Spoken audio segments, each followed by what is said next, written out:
రాఘవ్ చెడ్డా national media ఒక 2 రోజుల నుంచి చూస్తుంటే మొత్తం రాఘవ్ చెడ్డా గురించే కనిపిస్తుంది. Raghav Chadha actually he's a brand. యాప్లో పనిచేస్తున్నా కూడా కేజ్రీవాల్ గారు ఢిల్లీ లిక్కర్ స్కామ్ గురించి ఆయన బయటకు వచ్చినప్పుడు కూడా హీ క్రైడ్. ఎమోషనల్ అటాచ్మెంట్ చాలా ఉండింది జనాలతో.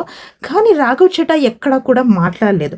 సో దానికి గాను అండ్ తన సొంత విషయాలను బయటకు తీసుకొస్తున్నాడంటే జనాలకు ఉపయోగపడే ఒక యంగ్ లీడర్గా ఆయన మాట్లాడారు. లైక్ కొన్ని విషయాల మీద 29 days రీఛార్జ్ దాన్ని చేంజ్ అవ్వడం జరిగింది.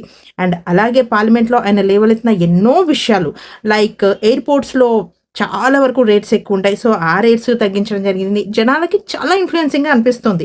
కానీ పిఆర్ కూడా చాలా గట్టిగా పనిచేస్తుంది. అది కూడా ఒక కోణం చూసుకోవాలి మీరు. ఎందుకు అంటే పిఆర్ గట్టిగా పనిచేస్తే మనకి దాకా రీచ్ అవుతారనమాట.